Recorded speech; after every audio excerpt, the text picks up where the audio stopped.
Breaking today, Meghan Markle has put shocking new claims about her marriage to Prince Harry to one side to go out in Los Angeles with her influencer buddy Emma Grede.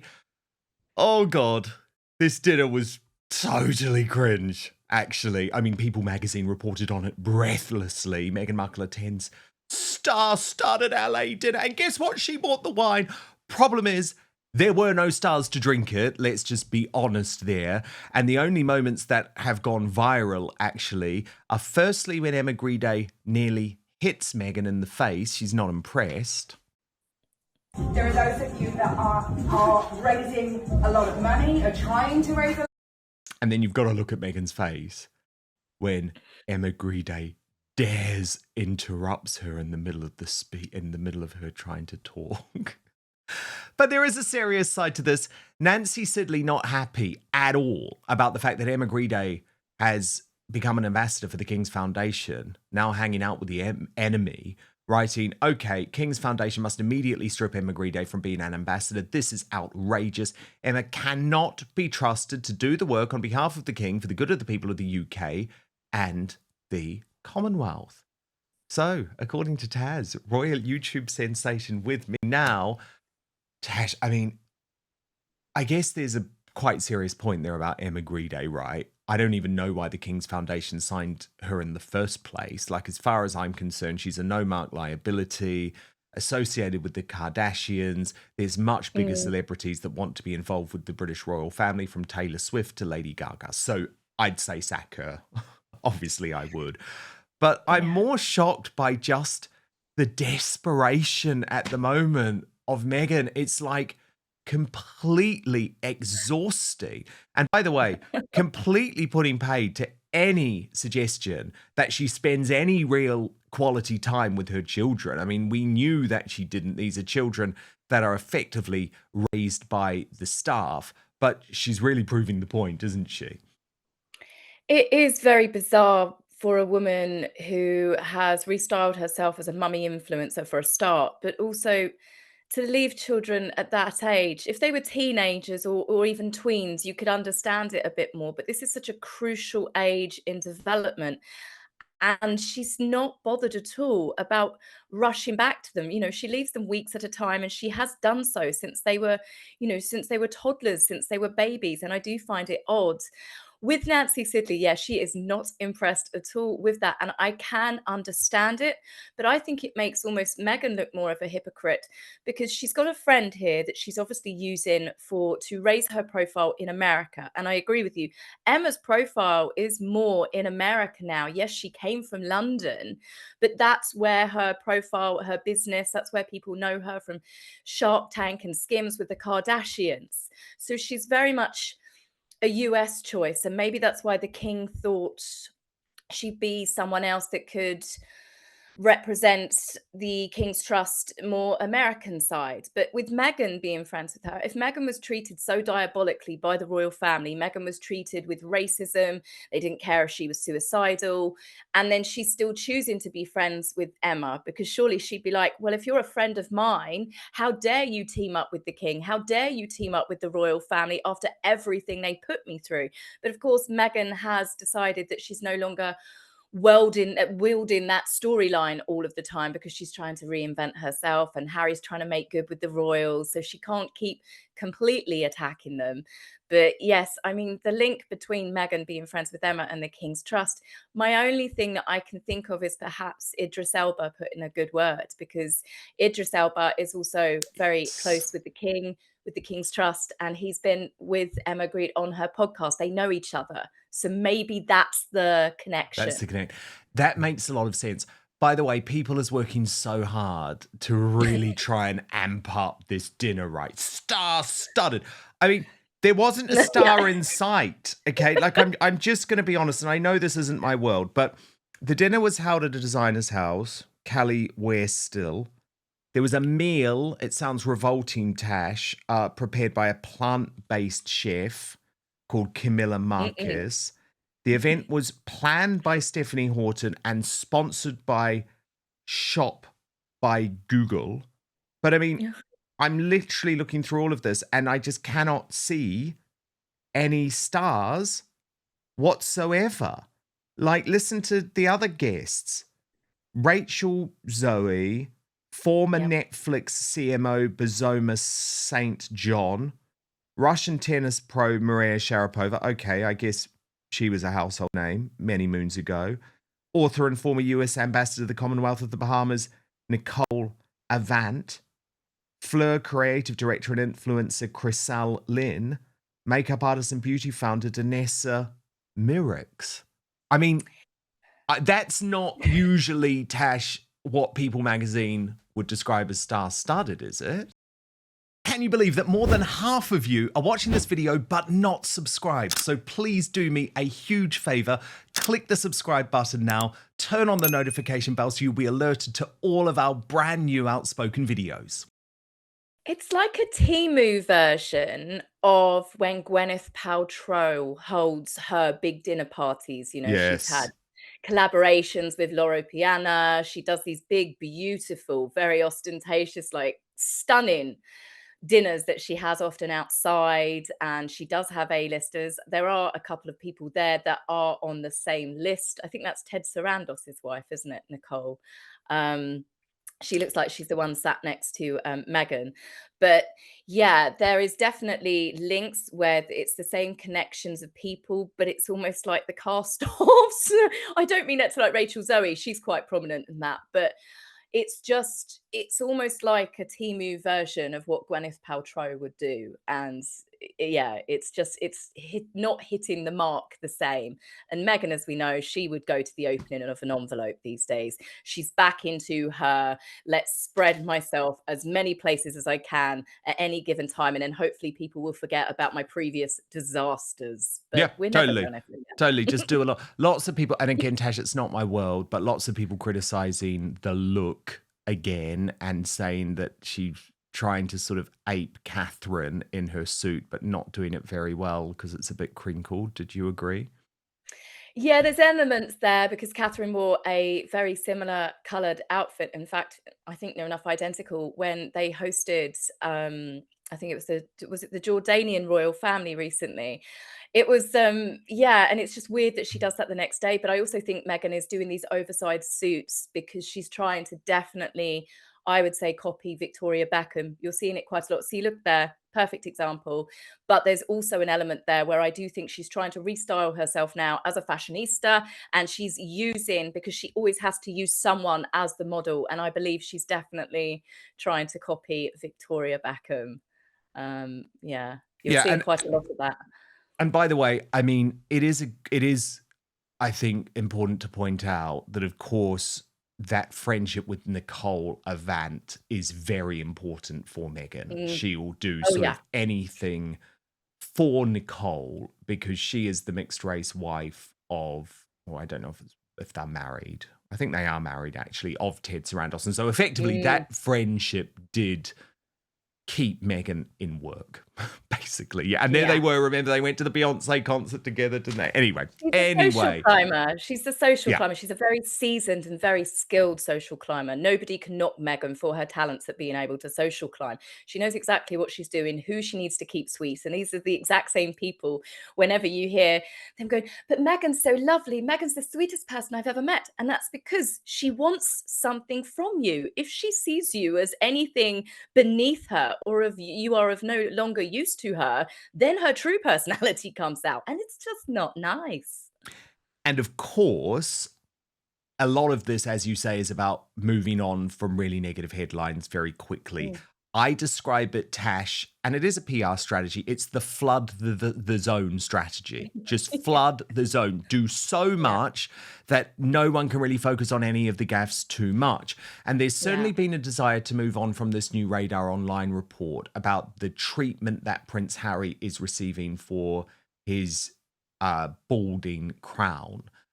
But the fact that Matthew Acton, who is the reporter behind this, and he is a very well-regarded, long-time British tabloid reporter who used to work for News of the World, actually being prepared to go there about the lack of intimacy between Prince Harry and Meghan Markle. So let me take you through this. Matthew Acton writes, Prince Harry's battle against baldness has taken a very intimate turn, with friends claiming the Duke of Sussex's use of hair loss medication has left him indifferent to the risks of impotence because his marriage to Meghan Markle has been virtually sexless for years.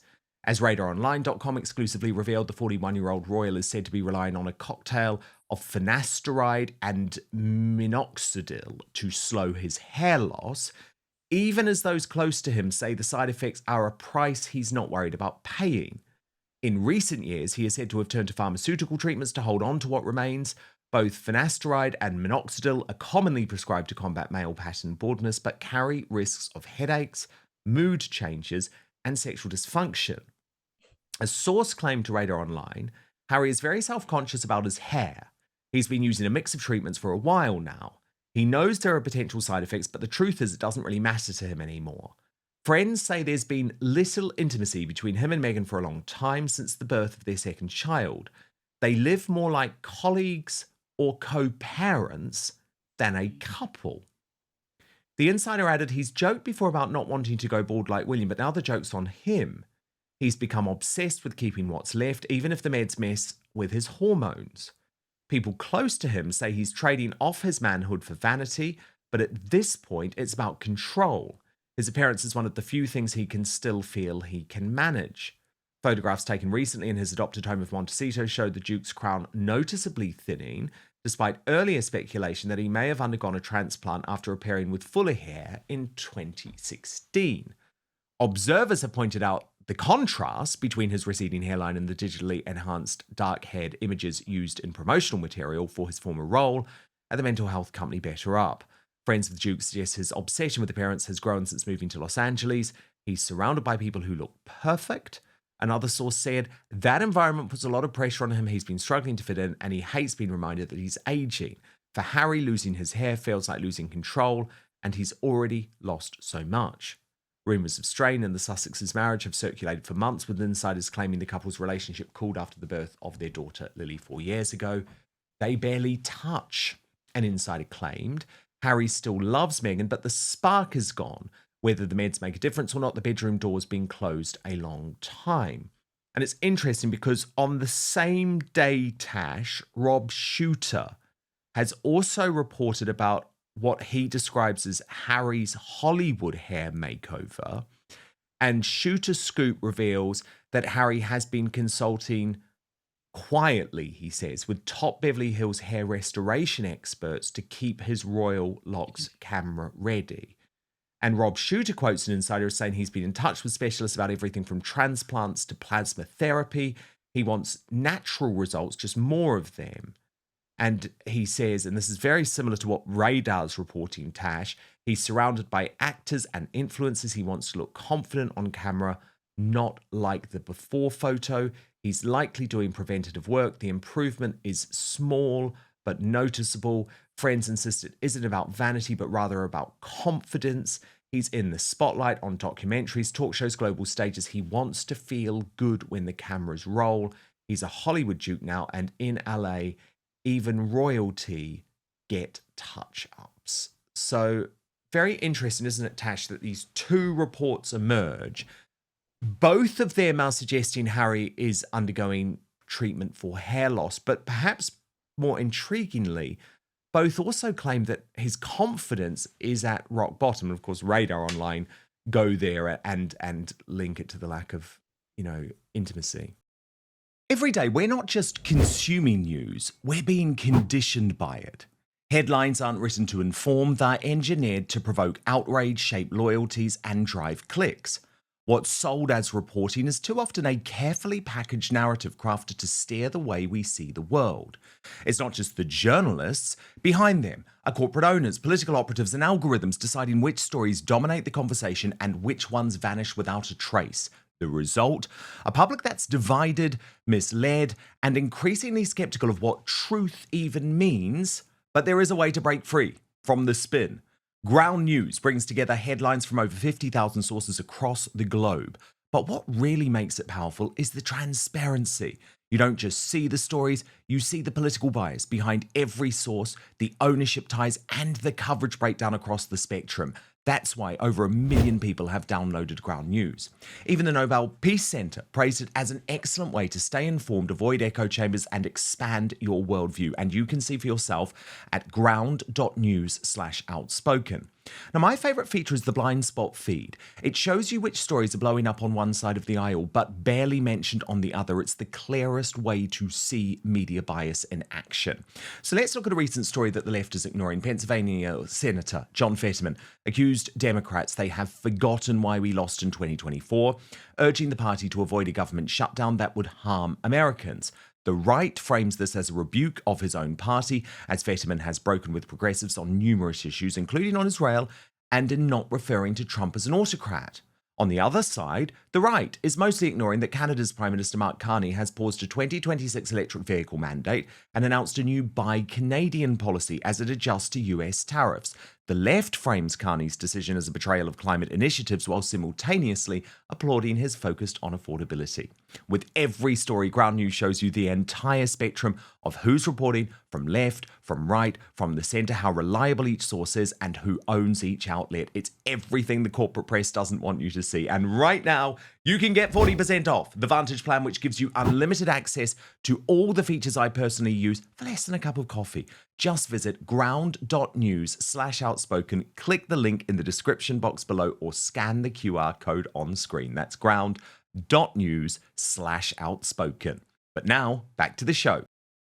Yeah, that's something that I don't ever want to think about when we discuss Harry and Meghan. I don't need that sort of trauma personally. Don't need the trauma. I mean, it's obvious that Harry has really struggled. And if it was anybody else, I always think it's unfair just to be cruel about a woman's appearance as it is a man when it comes to male pattern baldness. It affects men, it affects their confidence. But Harry was so cruel and nasty about Prince William. I think, do you know what? Fair game. It's clearly obvious that he has had a lot of treatment. It does look like that he has tried hair transplants. You can see the way the hair has, it definitely looks like it's different sort of hair growing in different places. This, of course, is over the past like 5-6 years. And I can imagine living somewhere like California, you know, everything is just vanity. And yes, I mean, as I said, I don't really want to think about whether they're using Viagra in the bedroom or anything, you know, that's a bit out of my scope. But it's clearly obvious that Harry is desperate to hang on to his hair. It's clearly obvious that he also, whenever we see photo shoots, it's People magazine when he gave his side of the story, Time 100, that was hysterical. The front of Time 100, if you remember that. Meghan, they were posing like a young Harry and Diana when he was perched on Diana's shoulder, which was creepy. But Meghan had so much hair. She looked like she had a Diana Ross wig on. And Harry just had this great big ginger thatch. It looked like a Brillo pad that you'd use for washing up. So it's clearly obvious that he's very, very sensitive about it. But yeah, he's definitely chasing after the hair follicles, I believe. So I you know, it's funny that that's something that they report about with all of the things that are going on with Harry and the disaster that is his charitable endeavors. But yes, it's clearly obvious that Harry is desperate to try and stick some of that back on, and I don't think he's going to win that battle somehow. No, indeed. Tash, there's a lot of fallout too from Meghan's on-stage appearance in Washington, D.C. at the Fortune event. And there was a lot to go on, and Revealing the Narc really picked up on, as did you, this answer where she admitted she does want to be independent from Prince Harry. And Revealing the Narc wrote, Meghan looks like a deer in headlights when asked about financial freedom. This is what happened. I know financial independence has always been important to you, and you've said that it's the most empowering thing. I agree. And I think all the women in this room who are incredibly hardworking, every job is hard, but these career women also would agree. How do you think about that? You had a whole career, very successful before you got married. You're having a whole other career now. What's the importance of financial independence to you? Well, financial independence is what gives you the freedom of choice. And I think in this day and age, we all need to be able to have our autonomy. That is a huge element of that. Financial literacy, for that reason, is something that I spend a lot of time on, specifically for young girls and their empowerment. And I think as women, especially in a room like this, we can all probably agree that as women, when we're supporting each other for all of these elements that might not necessarily be the ones that people want to hear us talk about, there's nothing taboo. Doesn't need to be anything taboo about talking about our financial independence or our independence overall. And as women, when we support each other, we are not simply supporting each other's lives, we're supporting each other's legacies. And that's the piece that's so powerful. When I'm supporting or investing in another female founder, I am investing in what she is going to do for the culture, for her business, the legacy she's going to leave, how that brand, if it's a CPG brand, is going to show up in people's homes. So it is all fundamentally important, and I don't think it's a conversation we should shy away from. I think it's one that we should really embrace together. Thank you, Meghan, Duchess of Sussex. Thanks, Such an honor to have you with us today. Thanks for having me. Thanks, everybody. Have a great time. She did not want to leave that stage. But look, Tash, as you pointed out, Meghan said we're supporting each other's legacies. This is the same woman that tried to destroy Queen Elizabeth's legacy by lying on Oprah and Netflix. They lied about the Queen's speech and tried to paint the Queen's Commonwealth as the Empire 2.0. She's tried to destroy Catherine by allowing her to be called a royal racist who was cruel about her unborn child. She's bullied so many female members of staff across multiple countries that haven't just worked for her, but even other people. She's put people in therapy because she's a vile boss. She's stepped on other women her whole life. Meghan cares about empowering women as much as she does being a humanitarian. It's just another costume she likes to put on to get a round of applause. She's as fake as they come. And when I read that, Tash, I was like, here, because the editor of Fortune, of course, wasn't going to say it, but we have to, because this is fantastical in the worst possible way. It is literally a fantasy. When you think of the number of women she's been horrible to, I mean, you've had Vanity Fair, you've had the Daily Beast, you've had so many articles. These have actually spoken to people. Tom Bauer, Valentine Lowe. Meghan has been really awful to a lot of women. Sure, some people will say that, it's not necessarily true about, her arguments with Catherine. It's all hearsay because obviously the royal family aren't going to speak out. But members of staff have spoken up. People, even a florist in Montecito, has sworn that they will never work with Meghan again because she screamed at them like they were a piece of poo on her shoe down the phone because she didn't like something they did. This is not a girl's girl. This is not a woman's woman. She's not for empowering other women unless they are successful, unless they are billionaires, and unless she can get something from them. Of course, she's empowering people like Jamie Kern-Lima, a billionaire, or Nicole, Ted Sarandos' wife. Meghan's all about bigging up other women when she can get something out of the scenario. She is just a complete contradiction. But the fact that these people keep giving her a platform to spout this complete nonsense that she comes out with, it's mind-blowing, the fact that she's still given a platform after all of the things that she's done to other women. The other most intriguing answer, Tash, was when she spoke about Megxit and leaving England. And there was so much wrong with this answer. She was speaking about healing, but she got the timeline completely wrong involving the children, for example. But she was also totally lying, by the way, when it came to what she was actually doing over that period. So here's a reminder of what she said on the stage. Rewind about 5 years ago when you and your husband left England and you descended on Montecito, California, and you planned what your next few years would look like in terms of the business impact you could have and the philanthropic impact you could have. And a lot of initiatives are going. But I want to just go back to that moment of as you and your husband were planning this out, how did you think about what you wanted to do, what your ambitions could do, and from your seat, what you could do for women?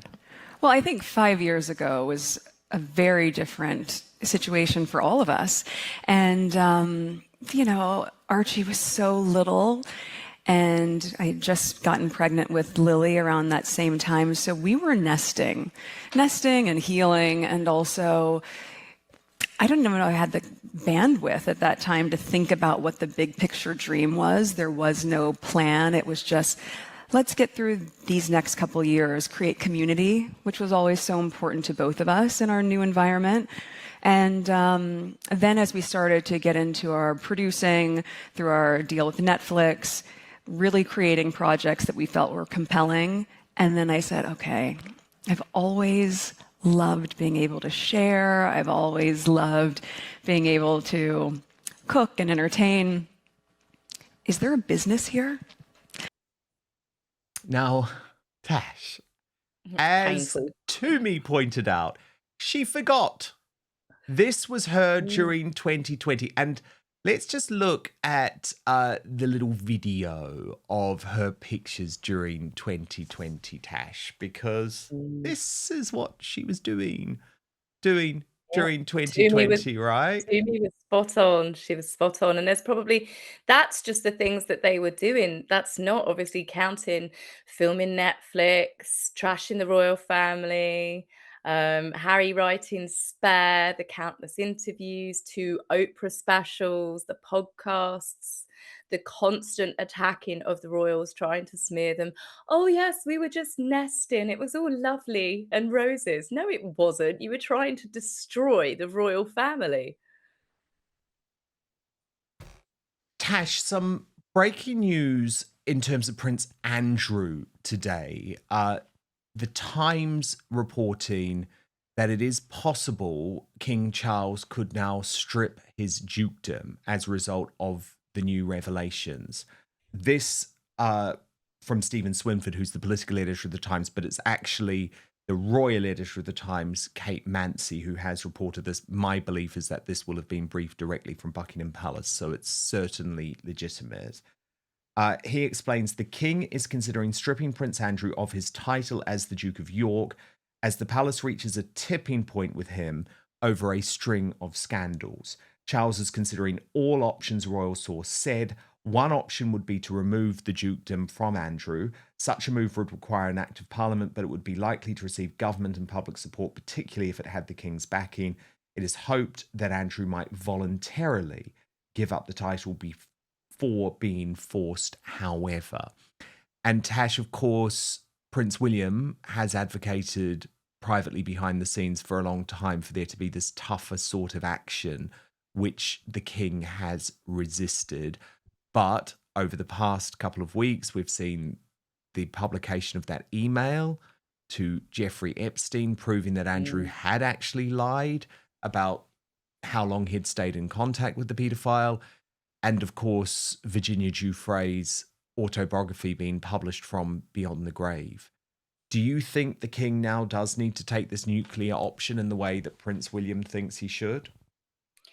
I really do. I really do. There's so many things that have come to light that I wasn't even aware of with Andrew Lowney's book that came out, and then all of this new information. I saw something the other day where an email he'd sent to Epstein, saying that, yes, I look forward to us playing again. And you're like, that just creeps me out. It makes me feel so uncomfortable knowing the sort of things that his former friend would see as, playtime. And yes, Andrew has now become an infected finger. Infected in the sense that the king has got to cut off that finger or he risks losing a whole arm. It has got to the point where this is not going to stop. There are obviously lots of other famous people that, they've still not mentioned anybody's names. They always bring up Andrew because it's like using him as a scapegoat so the other high profile people don't get a mention. But this is really, really serious. I think that the dukedom does need to be taken. It will make the king look a lot stronger. And, while he's at it, while he's there and he's petitioning to Parliament, I'm pretty certain the people of Sussex would love to see the dukedom taken from Harry and Well, Meghan exactly. as well. That's the thing, Tash. An act of parliament cannot just be about Andrew. It really does have to factor in Harry, Meghan, and the 2 children's role in the line of succession too, so that this problem isn't left to William. And I know there was a lot of consternation from the likes of Tom Sykes earlier in the week about the fact that Buckingham Palace said that to them, Harry and Meghan remain a bigger issue, a bigger ongoing concern. But I think the palace is right, because of course Andrew's behaviour historically was terrible, but he has effectively retired from royal life. And also, we do just have to realize he's not trying to destroy the British royal family in the way that Harry and Meghan are. So, Tash, so with you. It's like, if you do this act of parliament, you've got to strip Harry and Meghan's titles too. Do it at once. Do it at once and make it clear this is about William's wishes. And you're putting his wishes in place. And remember, there's just one historical precedent for this. The late Queen Tash, in the months before her death, made it clear that Camilla would become Queen Consort, and she released a statement. The Queen didn't particularly want to do that herself. She was doing it for her son. She was doing it to make the succession more smooth. And I think this is how it could work. Charles could introduce, or could ask the government to introduce the Act of Parliament for William, and make it clear this is about a slimmed down royal family. And I know there's a whole load of debate to be had about that, but that is very much what William wants. But look, do stand by, Tash. We're moving on to the Substack uncancelled after show now. So if you do want much, much more from Tash, including, by the way, this astonishing new revelation from Chrissy Teigen about Meghan Markle, then come on over to Substack. Sign up to become a paid monthly or annual subscriber at www.outspoken.live. Then you will get first access, twice the length of what you've just watched, to the uncancelled Royal After Show with the likes of Tash. And you get it, by the way, with no advertising whatsoever. You can watch it either live or on demand. Plus, you're supporting everything I do at Outspoken in the best possible way. www.outspoken.live is the address.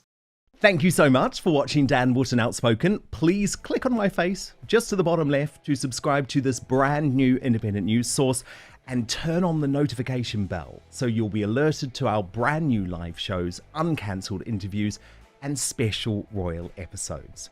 Outspoken is also now available as a podcast, so you can listen to the show every weekday on the go, wherever you are.